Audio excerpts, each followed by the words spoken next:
Good morning. Morning. Good morning, friends and relatives. Want to thank you for joining us this morning. My name is Lynette Tubles. I'm coming to you live from Lame Deer, Montana, and today we have some guests that are coming to you live from New Orleans, Louisiana. So we're so excited to have our guest back, Ann Whitehat. And I just want to welcome all of you back again. Thank you for continuing to support Yellowbird Lifeways. We've been doing our food sovereignty program now since almost, a couple more months, and it'll be a year. And so we wanted to reach the people out there with our food sovereignty, Yellowbird Food Sovereignty and Wellness Program includes a lot. So it's not just about food, but it's about wellness. And we all know that wellness is holistic, mind, body, spirit, everything is connected. And with the pandemic, the coronavirus pandemic, we, really wanted to continue to help keep our people well. And so today's guests are going to talk about some of the ways in which they're doing that and helping different communities across Indian country, and especially some of the Lakota people in South Dakota and North Dakota, and how they're helping provide these wellness kits for our elders. And we're actually partnering with them where they're going to help our community here on the Northern Cheyenne Reservation in southeastern Montana. So that's where I'm at right now. And so I'm so excited about today. Ann was with us a few weeks back, and we had a really good time. We got to have some good laughs, so I'm glad she's back again. But today they're actually going to be demonstrating making fire cider. And so, she's going to share all about that and what that is. For some of you out there, you might not know. I was kind of thinking about this last night when I was posting that Ann was coming back on again. And I said she was going to be making fire cider. And then I started thinking, geez, I wonder if some of the elders are wondering, what is fire cider, if they don't connect it with fire water or something like that. So maybe you can explain, when you come on to our audience, what fire cider is, and it's actually something that's really powerful that can help our immune system. So that's what we're going to be making today. That's what Ann and her group here is going to be making. And so we're real excited about that today.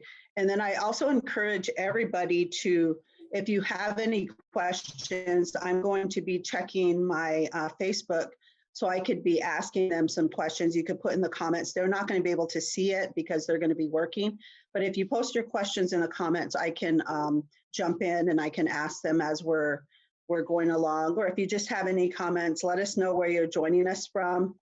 It's always good to see all the diversity of people all across the nation, and even throughout the world. We have people that join us, throughout the world. So we're real excited about that. And so put your comments in there and share with your friends and family, because this is a demonstration. So you can actually come back to Yellowbird Lifeways, our Facebook page, and you can watch this show again if you want to make this in your own home or, for your community. So I encourage everyone, if you have intentions of doing that, make sure to ask questions so we know. Maybe there's a way we can also post afterwards the recipe, or post something like that on in the comments on this broadcast. So we're honored to have Ann Whitehat back. She's an organizer for Delta Roots, a solidarity medicine-making collective in New Orleans. And she has some ladies there with her. They're herbalists, they're volunteers, and I'm going to let her introduce them. But Ann is originally from South Dakota, from the Rosebud Sioux tribe, from the Sikanju Nation, And, you know, we know her father. For those of you out there might know him, Albert Whitehat. He was a very well-respected elder and spiritual man. And we have such respect for him. He's gone across the Milky Way. He's now in the stars, but I know that he's very proud of Anne and what she's been doing and how she's helping the people. And that's one of the things I know my grandparents, you know, who I was raised by, the late Matthew and Nellie Tubals, that's what they always told me is, you know, Takoja, whatever you do, always do it for the people. And so, you know, personally, that's how I've really worked to live my entire life. Everything that I've done, you know, I always remember those words. And one of the other things they always shared with me is, you know, take what is good from the white man's world, but throw out the bad. And I think we hear that from our elders. You know, we hear that same message that goes way back. And so, you know, I see Anne doing all that good. And so I'm really honored, you know, that she's with us, and honored, you know, to have her with us sharing today. So welcome, ladies, welcome everybody. And I'll be jumping in, you know, now and then throughout just to ask some questions or maybe make some comments, but you know, it's back to you now. So thank you, Anne. Thank you, Lynette. Thank you all for having me back this weekend, and to have my comrades here, our solidarity medicine making, and I hope you can hear us okay. We had some technical difficulties, but I wanted to introduce myself. Midaki api, chante waste nape chuzapi, ohichika mie, and White Hat machapi kito. My name is Ann Whitehat, Sitanga Lakota, and I'm here in New Orleans with my friends. Our comrades here. We're with Delta Root. We're a solidarity medicine making collective, and I talked about our work the last time I was on the show, and we basically pulled ourselves together, organized ourselves to initially work to support frontline communities and provide herbal remedies. You know what it's like to be on the front line and need those medicines. And then the pandemic hit last year, and so we turned our focus and started to focus on Indigenous communities, health and wellness, and providing what we can with our efforts and the knowledge that we carry to make medicines for our relatives. And so that's what we've been focusing on doing. And today we're going to do a demonstration of fire cider. But first, before we do this, I'd like to introduce the herbalist that I work with here at Delta Root. And because it's a huge production and it can't be done alone, like I can't do this all by myself.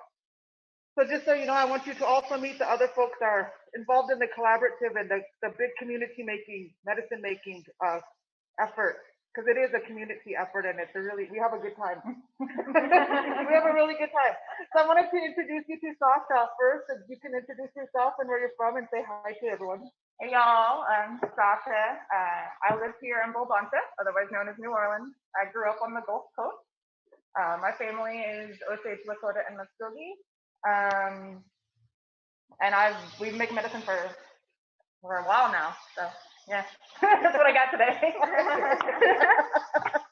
And this is Rachel Reed.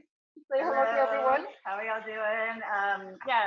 I've been in Bolbonta for going on 15 or more years. Originally from North Carolina, and own a herb shop here, and just excited to work with folks that are really into community medicine and accessible medicine, and just keeping it in our hands to keep the fight and struggle going. So yeah, thanks for having us today. So today we're going to talk about fire cider, and we're going to do a demonstration on how to. Well, we're going to actually first talk about fire cider and answer that question: what is fire cider? Why should we have fire cider in our homes?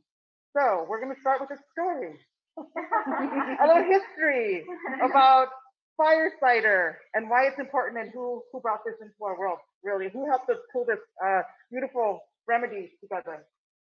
Yeah, I think that that's an age-old question of just like, these are common like kitchen herbs that we've all been using for a really long time and have been allies and friends with us for forever. And so, and also some of the number one like things that were part of the herb and spice trade, which was actually huge and extensive, and all of these things were very coveted and wanted to go through this, were brought through everywhere with the spice trade. But so fire cider is basically just a traditional brew that many different folks, all over the land, whenever we talk about making it, different folks bring their stories about a similar kind of brew. And basically, it's called fire cider because it's bringing all these things that are sort of fiery and bring the energy of like the sun and fire and the earth and movement and clearing and disinfecting, right? If we think about the sun and fire, it's very lots of movement and very disinfectant, and very like vital energy. And so, yeah, so it's traditionally just, oftentimes it can be very basic. It can just be vinegar, and garlic and onions, horseradish and ginger. And that can just be kind of it. And then from there, you can keep going. So we also have turmeric, hot peppers, rosemary, thyme, which we have some fresh back there. Oh, and lemons, or citrus, any kind of citrus, lemons or oranges. And then to sort of sweeten it up and tonify it and chill it out a little bit at the very end, finishing it off with some honey. This is also, really just a kitchen remedy that so many folks have variations of. And so there's an interesting thing going on called free fire cider right now because some folks, because it became such a hot item in the market and people really wanted to have fire cider, decided to try to trademark the name of just, it's fire cider. And so, there, some folks are actually in a dispute right now for legality around the name. Rosemary Gladstar, Nicole Telks, and I'm forgetting, there's 4 folks. But if you look up freefirecider.com, you can find more about that story and support their work because it's pretty, it's kind of a intense thing to be taking something that's just really kitchen medicine and all of us make and trying to trademark it because of profit. So. Yeah. Yeah. And they just won. They spent 9 days in court. Yeah. Oh, they just won? Yes. We won. Fire cider is generic. Yay! I didn't even know that. That's so cool. Yay! So anyway, check it out. So we won. We won. Back in the hands of the people. So yes, the people's medicine is what this is all about. That's what it's all about. I don't know if other folks want to say anything about fire cider or... Yeah, but I think of it as like granny medicine mostly. Like when you think of like those sort of things that you naturally might gravitate to when you need to warm yourself up. So I don't know if any of y'all ever put garlic in your socks when you were a kid, or like rubbed onions on your chest, and it sort of has this like moving your blood and warming you up, and like really getting in there when you're sort of feeling sort of poorly. It's also great to use as like a preventative. Like just take a little bit every day to sort of like fortify your body from possible incoming illness. Yes, and it's good for the gut health as well. It's good for your stomach. It's good for all of your digestion. It's just a wonderful remedy. And we've been getting a lot of really positive response from our indigenous community folks who worked with the fire cider in their own home after they're recovering from COVID and have said that it really helps even while they're actually fighting the virus itself. So with that in mind, we started this big, well, I don't know, we just do it fire cider. And we'll talk about some more uses at the end. I think because it is so disinfectant, and particularly with viruses, they start in the respiratory system and in the throat and tend to live in the throat for a little while before moving into the body more. So if you can really disinfect the throat often, herbs work best when they can touch the tissue, right? You put the herbs where you have an issue, the tissue with an issue, right? So contact. It's not really about like the 40 goal. It's more just about continuous contact and continually using it for preventative and also in more when you're actually feeling ill. Can you, maybe can one of you just talk a little bit about the taste and what that's about and why, you know, how to take it? Yeah, should we talk about that? You want to talk about that now? We were going to cover that towards the end, but yes, Yeah, we can talk about that now. Oh yeah. So I personally love the taste of fire cider, and it can range from being very hot to being pretty mild, depending on how many chilies you put in it. Like if you don't like spicy food, or if you're maybe giving it to a really young kid, then you can really lean more on like the ginger and the turmeric and the onions to pull out that warmth instead of relying on the peppers. I personally love a spicy fire cider. I will put tons of hot peppers in there. And it's a bit pungent and very savory. Even with the honey added, it's still really savory. So thinking about maybe a little bit in the morning or putting it on roasted veggies or a salad because it has that like sharp, bright flavor of vinegar. And it takes some getting used to for some people, but I've always loved it. So. And if you make it with different, you know, it depends on what you put in it that pulls out that flavor profile. And so, like, they've been making some really lovely Roselle fire cider, and we had one with some elderberry. It was just like so delicious. And sometimes it's just a little too fiery for me, or maybe it might be too pungent. And so what I do is if it's too hot for me or whatever, you know, I would dilute it. Go ahead and dilute that in a little bit of water. Just so it gets into your body, you know, get that contact, like you say, get it into your body, so it starts to work. That helps. It's pretty much kind of just like a spicy, pungent, like salad dressing. So you could also kind of mix it with some olive oil and throw it on top of other things, or put a splash in your soup to give it a little bit more oomph and things like that. So yeah, there's other ways to kind of get it in there more. And usually a tablespoon. Yeah. Yeah. A tablespoon, once a day, twice a day, 3 times a day, 5 times a day if you really feel like you're getting sick. Or again, just like kind of gargling with it and getting it down, little sips in water. I think 5 tablespoons, you know, people like Ed was saying, like, and my buddy who makes it, like, she's always like, I don't want to put too much hot pepper because my stomach can't handle it.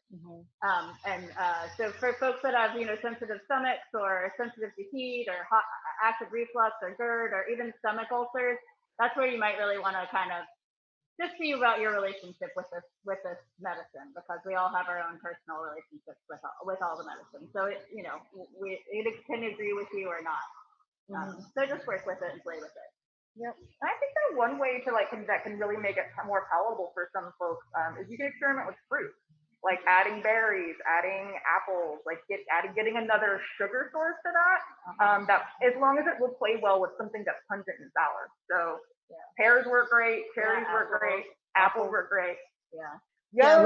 We had some people that said they included oranges and rose hips. So I was gonna say rose hips. Y'all are up there in the Northern Plains. Get your rose hips this year and make yourself some fire cider. Oh yeah. Yeah, it'll be yummy, huh? I don't know if calendula works at all, but calendula would be a great addition. Yeah. We should do that. We should do that. What's the next step? So let's see. We talk about vinegar. Yeah. I'll start with vinegar. Okay, so this is vinegar. This is like the big old gallon that you can get at like Walmart or any of your box stores or whatever. And honestly, this is not, but they have started to carry these ones that say with the mother, which is pretty amazing because that's a fairly new finding in the world. But this one, so this is just regular kind of apple cider vinegar. That's kind of just like and citric acid, I believe. And it's kind of just like really, apple, And so this one is actually a live food. So and when you find it, it'll say with the mother, or it'll say unfiltered or unpasteurized. And I don't know if you can see, but there's kind of like some like sludge in the bottom of it. And that's the bacteria, or like it's that's in the bottom of the apple cider vinegar, making it a live food. So this is actually live food feeds the gut bacteria. It feeds the good gut bacteria.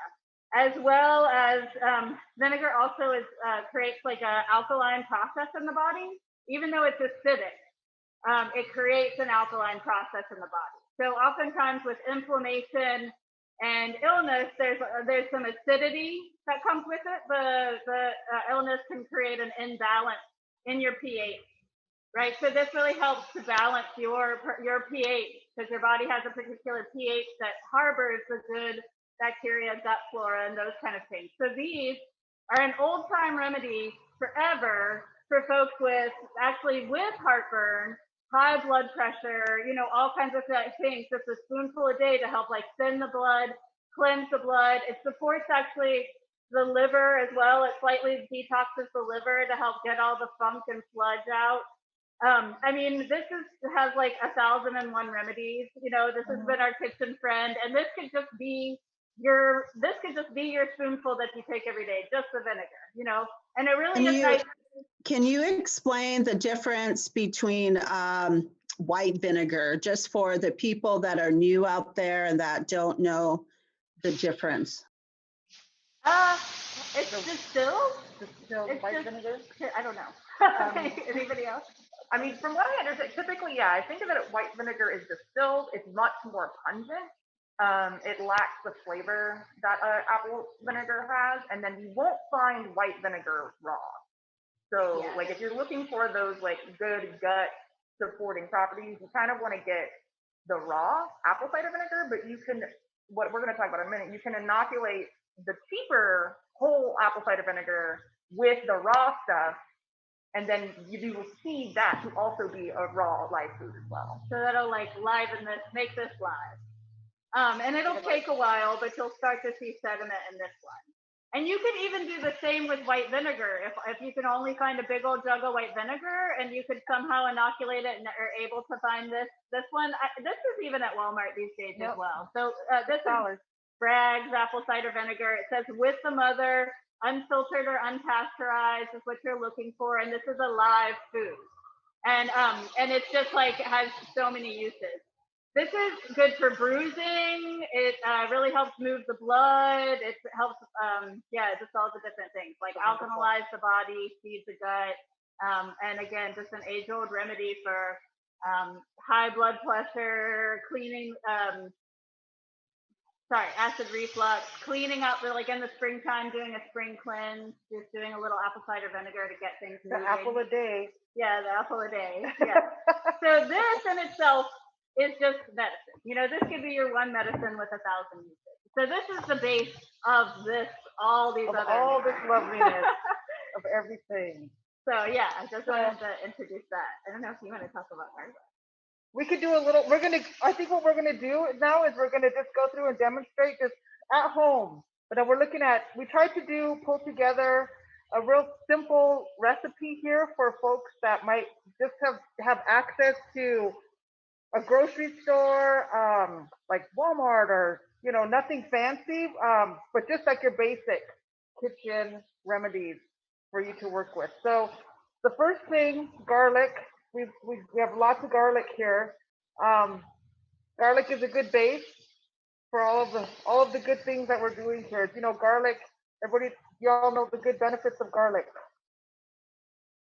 We talk about garlic. Yeah. Yeah. Garlic is antimicrobial and antibacterial. It has sulfur in it.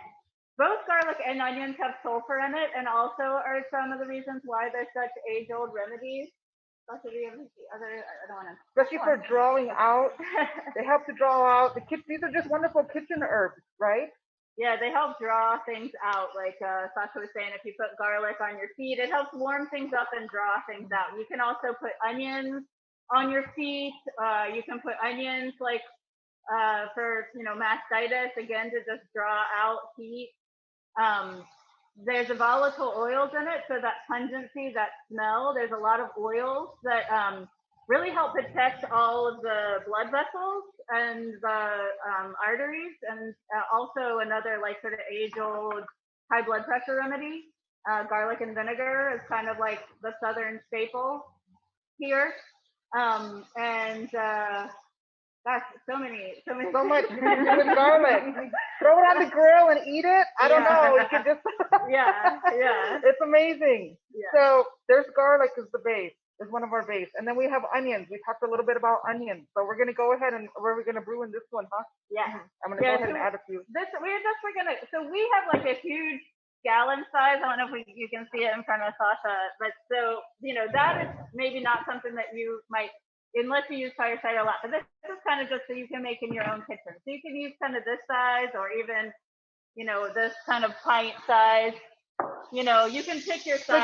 Spaghetti jar. When you're not using it for your coffee mug. Jelly jars. Use it for fire cider. Yeah, this is where you reuse. And I also just want to say another awesome thing about onions is that the volatile oils of onions, and I'm not sure about garlic, but the volatile oils of onions are excreted through the lungs. And so they disinfect the lungs, moisten the lungs, and warm up the lungs. And so they're amazing medicine for so many ways. Like you can even cut one in half and roast it in the oven for an earache and like put it on your ear and wrap a towel around it. Again, these two just have like thousands and thousands of uses. And they contain sulfur. And so sulfur is really detoxifying and cleansing, and just really helps the body to clean up. So a lot of times when we're sick, the illness has wreaked all this havoc on our body and our mucous membranes and our lungs and all this kind of stuff. And so really the cleanup is kind of the most important part, because you're sick for a week, but cleanup takes 2 weeks. And people really don't do that very well. And so oftentimes things can really be lingering, or then you sort of get a secondary infection. So cleanup is so important. And this remedy also is great for prevention in the illness and cleanup, so. And it's a good poultice. If you just have nothing but onions at your house and your lungs are having a hard life, go ahead and make yourself a little poultice with your onions. You can put them in a towel like this. Put your onions in there. Smash them. And then you're just going to smash it. Yeah. Smash it. Smash them all up, okay? You're going to smash them up really good. Really, really good. And then lay it up. You're going to have a poultice after you smash them all up into there. And then you're going to lay that onto your chest. And it's really good to help with your lungs, to heal with the lungs. So that's a real simple. It's also a bronchodilator. When you do that, you can really feel it breathing. If you ever just take a bite of a raw onion, you can really feel that piece that I was talking about with the volatile oils going to the lungs and expanding the lungs, helping the bronchioles expand and disinfect, bringing warmth, bringing moisture. So again. Yeah, I'm so amazed that, that's something we all have in our kitchens. We all have onions, and to hear how that can be a medicine, for our lungs and to open up our bronchial tubes. And, that's really powerful to hear that. And I think our audience, especially in our communities, our elders, like a lot of them probably know this kind of knowledge. And it's good to hear it again, being revived. And, I think it's so important to know. So thank you for sharing that. Yeah, if nothing else, onions. Onions, keep the onions going. One thing, when you are making this, you might notice that your garlic and your onions turn bluish or purplish, and that is good. Like, that's okay. That's the sulfur. That's the sulfur mixing with the iodine in here. So there's some of them in our big jug that are blue, so we'll show those too. Thanks, because we were going to bring that up because people kind of freak out when they see the blue. If your onions and garlic turn blue or turquoise, it's good. Good job. They don't have to, they're still good, but don't freak out if they do. They're really pretty. So we have horseradish. Yeah. Yes, we have lots of horseradish here that was, well, I don't know, it's kind of difficult to come by right now, but so we have a horseradish that we add to the fire cider. Did you want to speak a little bit about the horseradish? No. So we have this cool grater, so you can grate it, but if you don't have that, you can just coarsely chop all this stuff. Like, you really can just coarsely chop. It's a big taproot. And horseradish is amazing. Some folks might know it as wasabi. And it's like, and it's so good at moving energy up through the head. So it's amazing for sinus. Like to your follicles, even. Yeah, Your hair yeah, follicles. It yeah. just gets. It's really amazing for sinus infections, to get things to the sinus, to just clear the head, stuffiness, all of that kind of stuff. So this is amazing. Also, you know, all of these, just to say, are also very strongly antimicrobial, antibacterial, warming, moving, healing, like, you know, moistening. This is actually drying, but with it all kind of together, it's not too drying, so you do want to watch that. But horseradish is a little drying, but that's why it kind of clears up sinus stuff. So clogged ears, stuffed up head, sinus infections, horseradish is great. If anybody's, it just moves up, makes you cry. When you have it, remember if you have sushi and you have the wasabi, the green wasabi, it just goes like straight to your each hair follicle. So what we've done here is we have one of these graters, and so if you want to, you can go ahead and grate it like, you know, real fine, or you can just do the little disc like this. So that's how we're gonna add this to our fire cider. And then we also have ginger. You want to talk about the ginger? Yeah, we've got ginger here. Ginger root you can typically get at, you know, Walmart or any grocery. Again, with these, we chopped it up rough. You don't have to peel it like you do with some cooking. It's warming. It's soothing as well. Like I find, like if your illness is accompanied by stomach distress, ginger is really great at settling stomach problems. Yeah, good for just soothing the stomach. It's again warming and antimicrobial, antibacterial. It's great for inflammation. It really helps to, like, you know, a lot of old timers here will take like ginger baths. So just boil up a bunch of ginger. It's, you know, ginger is expensive and hard to come by a little bit depending on where you are, but like boiling it up and taking a bath to really help with their like rheumatism or just soreness. It also is one that fresh, it's antiviral. It's a very strong antiviral fresh. So if you can juice it or make a really strong fresh tea for all this virusy stuff, and garlic also is antiviral. I would almost say onion is as well, but garlic, ginger definitely is very strong antiviral. If it's dried, it's not so much of an antiviral. It's more of has the stomach. Can help with nausea, calm the stomach, soothe the stomach. It can be a little hot for folks, so depending on what's going on with your stomach. Again, just another one that really just helps with movement, clearing things up. I love ginger lemon honey tea. That's like with fresh ginger. That's my favorite. I love that. And then I'll also put green tea with it, and I love to drink that as a pick-me-up, in the early afternoon. So that's my favorite. You can add it to your chicken soup. I just had a big old hot cup of chicken soup this morning that my daughter made the other day with some curry, and we had a bunch of ginger and a bunch of this stuff in it, actually. A bunch of medicine soup for breakfast, but yeah, ginger's good. Yeah, and also probably where y'all are, it's cold, so this blend would help kind of like with circulation and warm you up as well. So, we had a whole week of way below zero temperatures. Like one night it was 27 below. That's without the wind chill. So I bet you don't miss that, Anne. 27 here, which is amazing. We actually had a freeze. Yeah. We haven't had a freeze in years. Yeah. That was our 27 degree experience. We're above zero though.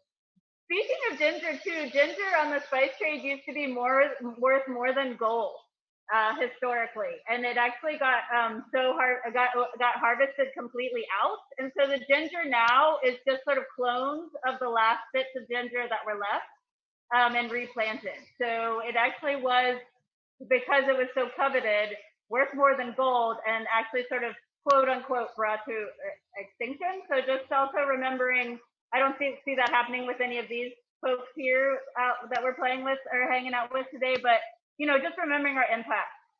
Our impact can be really great and really destructive. And so just always keeping the plants in mind with our medicine and our community, and that they're a part of our community and allies and buddies too. That gotta take care of each other. Yep. Gotta take care of each other. Yeah. Let's see. So the next thing, what do we got? We got turmeric.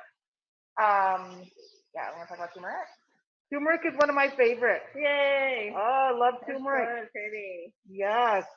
See, it's pretty orange turmeric. Turmeric is a wonderful medicine, y'all.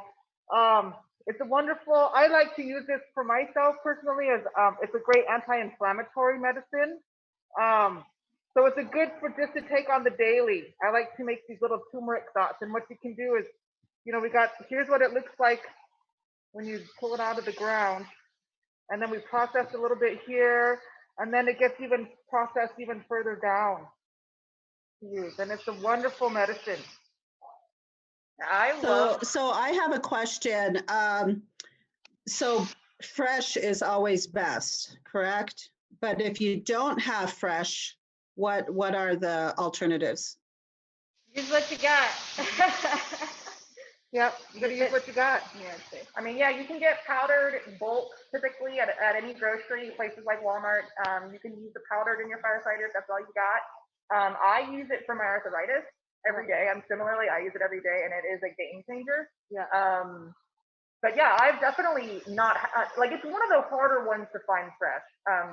And it is definitely one that I have used powdered in batches of fire cider because it's all I had. So what do you do when you put it in a dry fire cider, or when you use a dry turmeric in a fire cider? What is your sort of recommendation? I would say that this is probably like a tablespoon, maybe not even a tablespoon dried. So I would probably, to this jar, I'd add like 2 or 3 tablespoons. This is also can be really warming and drying. And so a lot of times people will mix it into honey. It's a great way, like the dried.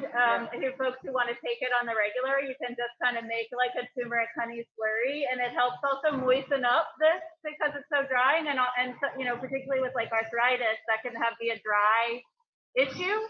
So you also want to think about moistening things, you know, making the blend balanced as well. Oh, cute. So you can take this dry, the fine powder. Oh, look. You can take the fine powder and add a little bit of honey and then some black pepper in there. And then you can make a nice little paste and make these little dots. I call them turmeric dots. Make little pellets. And you're going to let those dry on a whatever, you know, just let them dry out. And I take 3 of those a day. For me, that's how it's easy for me to take, because I can't hardly stand the taste of turmeric like this straight. It's too strong for me. But when I make it in those little pellets, then it's more palatable for me to take. So there's different ways to make your preparations for your medicine, depending on how you take it. And when things are fresh, they're going to be not as hot. Once they dry, they get more hot. They got hotter. The ginger gets hotter dried, and turmeric as well. So just because you know, by nature of the elements, the water's leaving. And maybe we'll do a workshop just on turmeric and how to make turmeric dots and all of our inflammatory issues. That'd be lovely. Fresh turmeric. I would love to have you. I would love to have you come back on to do that. That would be awesome. Yeah. Honey is my favorite. Like fermented turmeric. I don't know, Tessa, can you show your hands? Oh yeah. See, so all that color, you know, those are bioflavonoids. Those are things that help with the destruction on your cells. Anything that's super colorful like that really helps to like kind of get the tissues together. And so it has like a ton of there's also all kinds of like crazy oils in turmeric, and I mean really also it's another one that's like, you know, 1,000 uses. You can use it in so many ways. So with all of these, you can just play with them. You know, you can make just one preparation with just turmeric, like we've been talking about, or one preparation with just onions, you know, and then using vinegar, olive oil, or honey. You have like all, you know, those all in themselves are medicine as well. You know what I mean? So the onion syrup is great for cough. You know, lots of folks might have made onion syrup before. Yes, and then speaking of bioflavonoids, I don't know, should we jump into the hot peppers? The hot peppers. Yeah, we have the hot peppers. I'm not handling hot peppers. Good. Put them right in there. Oh, All right. Hot peppers. very brave. See who has the fire energy going on. And likes the fiery the brood too. Yeah. So you're gonna talk about Talk peppers? about the or peppers? what do you think? I mean, I think I can talk about peppers. So for me, I've always found that peppers actually alleviate my stomach system. Historically, I don't have ulcers, but I have stomach problems, and I've always found like capsaicin, hot peppers seem to sort of help when my stomach hurts. Sort of like warms you up from the inside. I also find that using pepper helps my joints. They're great for your immune system. You get your digestive juices going. And that's more about hot peppers.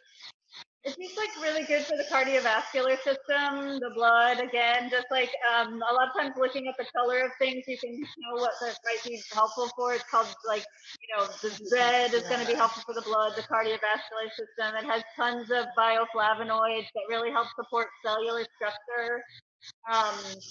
It's again just super warming, amazing. It's also one that helps stop bleeding. So if you're having any kind of like bleeding issues internally, you're just gonna, again, this is your own relationship with these plants. Potentially that could be a helpful tonic for you. And again, just what your temperament is as far as digestion. If you need some warmth, or maybe you're too hot and irritated and you don't. It's like, it can go both ways. In this big jar, in our big fire cider drum, which we're going to show you in a couple minutes here, we used jalapeno peppers. They're the ones that we use. You could get those at the big Home Depot or Home Depot. So yeah, like use what you have. Like these are from my garden. There's like 3 different peppers here. We just used what we had, but oftentimes too, peppers, depending on the time of year, can be hard to find. So peppers, so just get some cayenne pepper or powder. That's a great place to use that. Yep. And I would say, I don't even know how much I'd put in. Maybe a half a tablespoon in this jar. That would be pretty spicy. That's that would a lot. be pretty hot. That might be hot. So maybe less. Maybe quarter. Maybe a teaspoon. I don't know, depending on your heat. Yeah, I do that sort of that idea of the dried peppers are gonna or dried plant will have more heat. Right. So these might taste more flavorful when you eat them fresh, but when you put that cayenne, it is much hotter to use the powdered stuff than to use fresh peppers. Yeah. Just on the pepper note, we also use black pepper.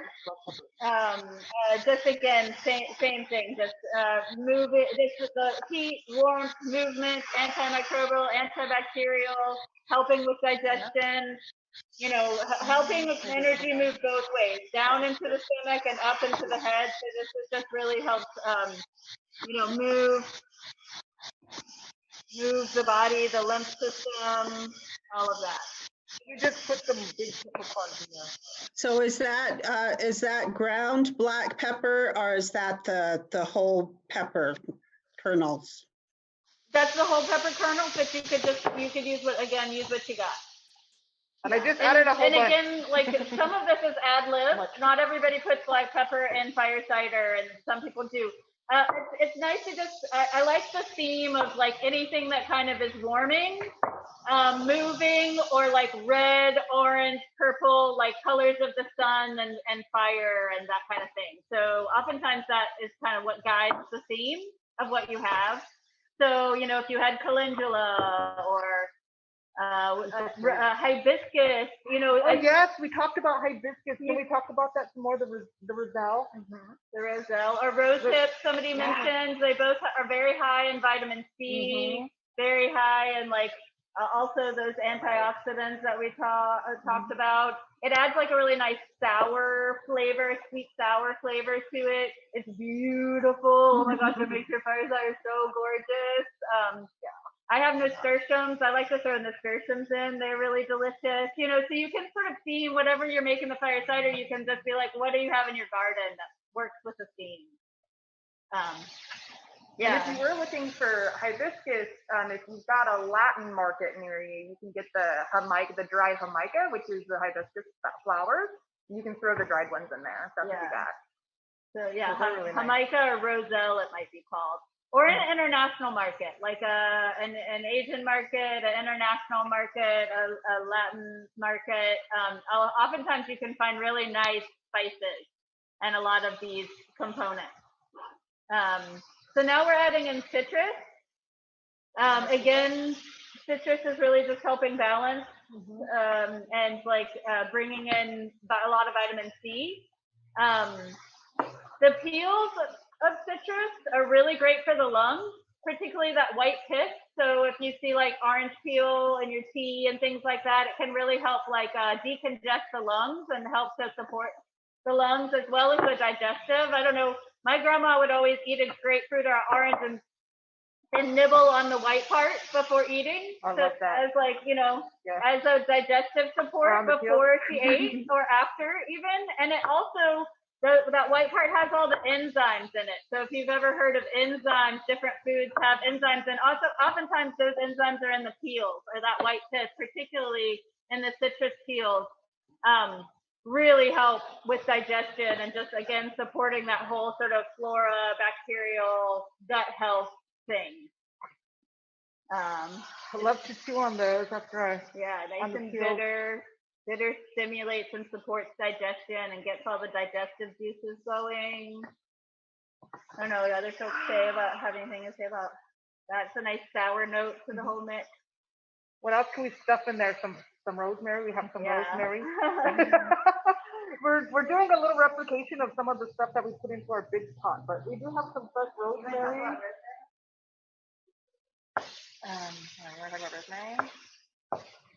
Rosemary is a wonderful kitchen herb, y'all. I know almost everybody, if you have a nice spice going, but rosemary is wonderful to add to. I like to add it to my cough syrup. We add it to a lot of our remedies here, and it's what are all the properties of rosemary? I love rosemary. It's one of my favorite plants. It's like it's my grandma plant. Rosemary is totally a grandma. And thyme. The volatile oils of both thyme and rosemary or oregano, any of your sort of quote unquote Mediterranean spices are all super antimicrobial and antibacterial. And that's why they're used in our food, because they really help with food preservation. So, all these spices are actually also really medicines depending on how you use them, and one thing about kitchen medicine is just really trying to get all the things in your spice cabinet in your food more often, because then you're actually like that contact, you're really helping support your body's like health and detoxification process and circulation and, really helping the immune system and just keeping your body moving and going, right? We have to do that. So rosemary can really help with remembrance. Remembrance, I think, like on an actual like physiological level, like it helps bring blood flow to the brain, so it'll oftentimes be in tonics, but also like, for me, like a real spiritual level. Just remembering like our ancestors, remembering folks that passed, remembering our innate wisdom and the wisdom of people before us. And I feel like she's super protective and just like such a buddy. I don't know anybody who walks past Rosemary without wanting to kind of like just throw some rosemary and give a sniff in your hand, like she interacts with us a lot. And yeah, and rosemary oil is an incredible antioxidant. People are starting to really use it now to help keep products more fresh, in body products and things like that, called rosmarinic acid. Thyme, I just want to say super quickly, this is like the very first disinfectant we ever had, thymol. And thymol, back in the plague, the extracting of thymol at a time, it was a game changer for the hospitals, because they actually could disinfect the hospital, because during the plague, nobody would go to the hospital anymore because you'd just get sick because it never got disinfected. So thymol came around and it was a game changer, and there's all kinds of like anecdotal stories in the plague around, like there was a lavender factory and nobody in that town got sick because of all the volatile oils, just they disinfect the air. So I know like steam, you could steam with thyme, rosemary, or oregano, cedar, that kind of thing. Just Steaming also really disinfects the air, just remembering that a lot of things come into the body through our respiratory system. And how strong and powerful these are, you know. These plants are really, really, really, really powerful. And then in that same vein, they're so powerful, let them work. Don't overdo it. They're so powerful, you know, let them work.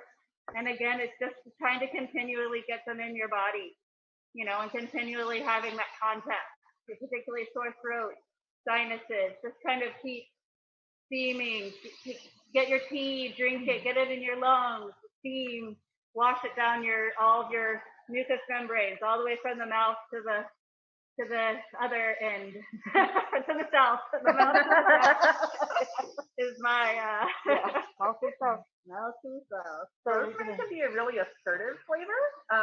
But one of my favorite, if I'm feeling poorly, is a rosemary steam, just like making a pot, throwing my towel over my head, and then letting it cool and drinking that tea.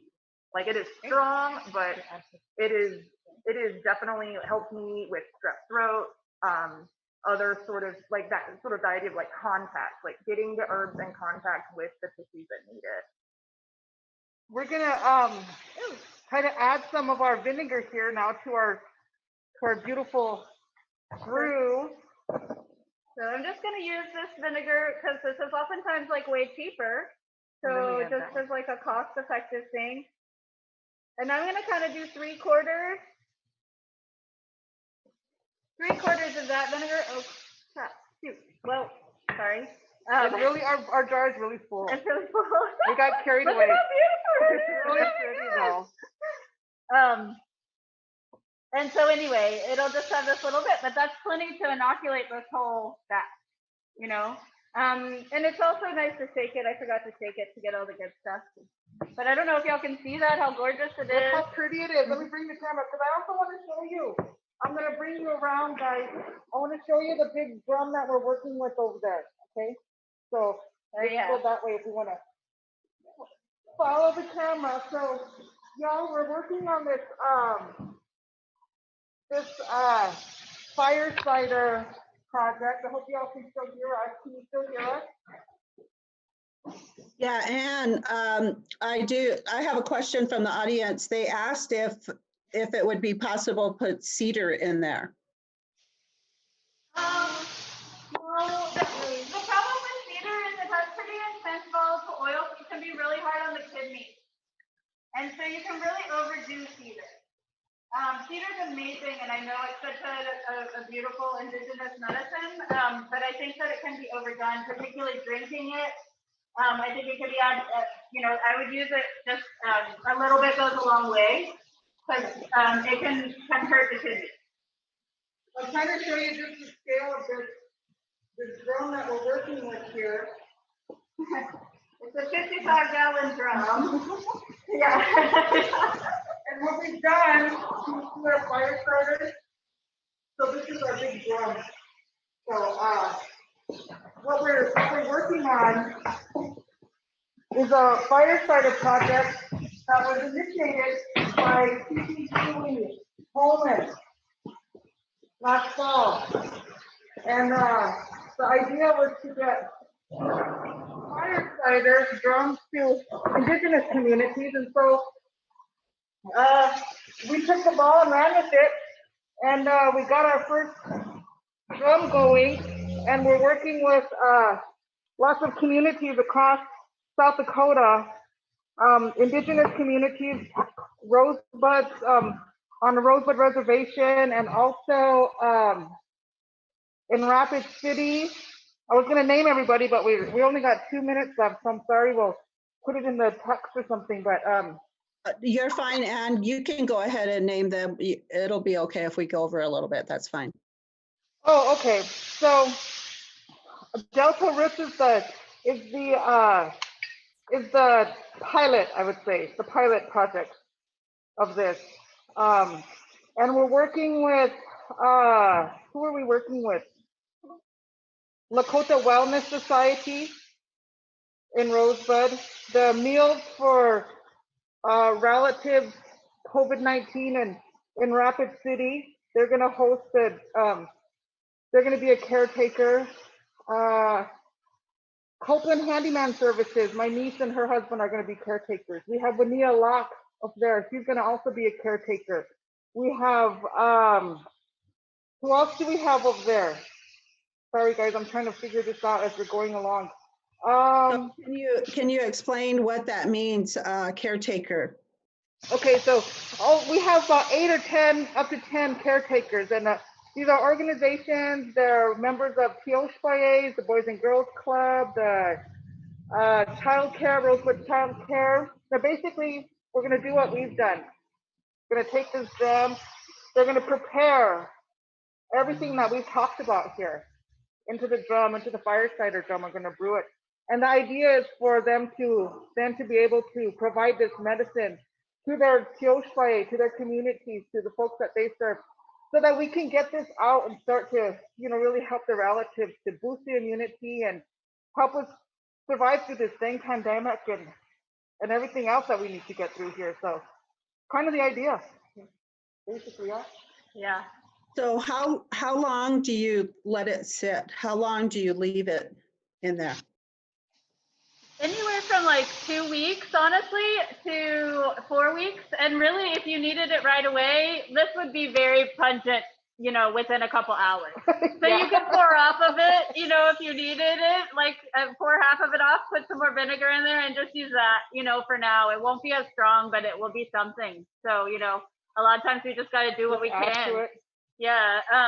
This is the finished batch that came from the drum. We would normally take all this stuff out, and then you have a lot of pickled vegetables, which you can kind of chop them up and add them to soups and things. But at the very end, after we strained all this out, all of these veggies out, we'll add some honey. And the ratio. So the ratio to vinegar and honey, it depends on your taste. Yeah. Generally, 1 to 3. Yeah, like I would do like a 3/4 of the vinegar, and then the last fourth honey. And after you take out all the vegetables, after you take out everything out, after you strain it, then you add the honey. You want to strain your veggies in a cloth or something into some kind of a strainer, and you can squeeze it out. Squeeze out all your veggies, squeeze out all that vinegar, all the medicine. And then when you're done, you're going to put it back in your jar. And like you say, you're going to fill it up to about there, and then the rest of honey. Right? Yeah. And if you can get raw honey, like that would be the way to go. Like raw honey itself, especially if it's from your area, helps with things like allergies. It really helps your immune system. I would say you don't want to give raw honey to, what is it, children under 4?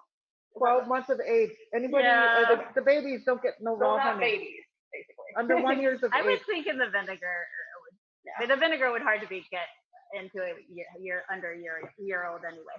Yeah, exactly. I know, I give my kids honey, so I don't know that, but I think it's good to have caution about that. Yeah. And then how long does it keep? How long can you keep this, or how long are you, do you want to drink it all right away, or do you want to, just take a little bit each? I mean, it's vinegar, so it'll keep as long as vinegars, will, especially once you pull out all the vegetables, then it'll really keep for a while. And it's nice if you have like a bottle like this to keep it in, or anything like that. I would say also that vinegar, because it's acidic, will eat through metal. So if you have a lid, you want to either cover it with plastic, or if you have wax paper or parchment paper or anything like that, to just kind of give some protection between the metal and the vinegar, because it'll rust and eat this metal. Or use a plastic lid if you have a plastic lid. Yeah. Even when you're using your old spaghetti and salsa jars and stuff, most of those, even if they are lined on the lid, it's not enough. You still want to put wax paper or something between the lid and the vinegar. Yeah. And then, take it every day. Take your little spoonful a day, and you don't need to refrigerate it. It's fine. It'll keep like this for a really long time. But you made it for a reason, so use it. And hand it out to friends. And it's really delicious. Especially you can play with the honey ratio if you wanted to make it a little sweeter, or any of your ratios with the vegetables to make it how you like it. And make it super savory and delicious and yummy. It's nice to make yummy medicine. because it helps people taking it. Especially the kids. They always want to try to get it so the kids can take it. You know, Yeah. kid approved, huh? Yeah. Yeah, and also just remembering with kids and our elders that sometimes their systems can be a lot more sensitive and tend to need a little bit less of things. Yeah. You know, their bodies respond because they're sensitive, or it can be too much. Yeah. So just like, you know, it's a really a personal relationship with all these things in your body. So just, you know, creating your relationship. Yeah, I want to thank all of you for coming on today and sharing, you know, all of this knowledge. I think it's really. Can you hear me? Am I on?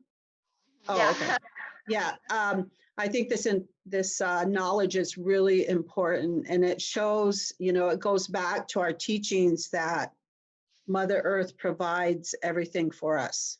You know, everything that we need comes from the earth. She nurtures us and she provides for us. And even the medicines, you know, how we become so disconnected from that. And we think that the only way we can get medicine is to go to the doctor and to get prescribed something or to buy over-the-counter medications. And, you know, we do give some medicines that we purchase as well, because sometimes it's hard to get mass quantities and volumes of stuff. So, you know, we do buy a lot from the health food stores and as much natural as we can.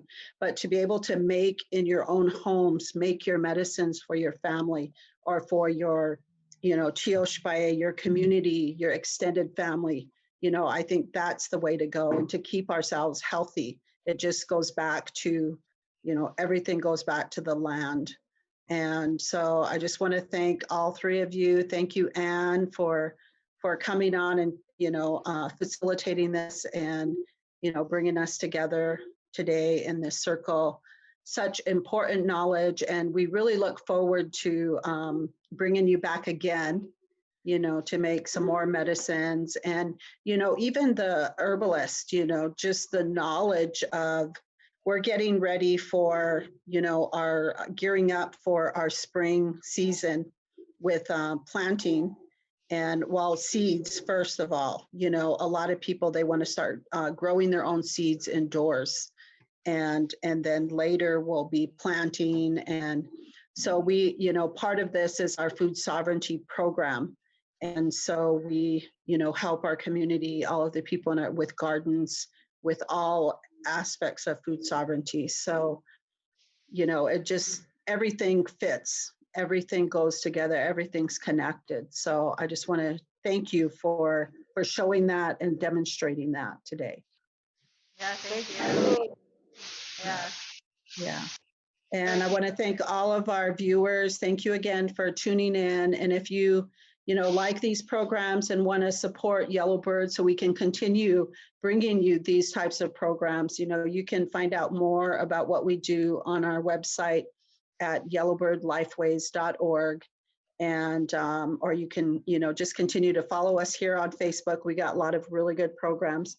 So we're looking forward to next Saturday. We'll be back again with Yellowbird Food Sovereignty and Wellness Program. So everybody have a beautiful week, have a beautiful day, and take care of yourself, mind, body, spirit. Yes. We'll see you next week.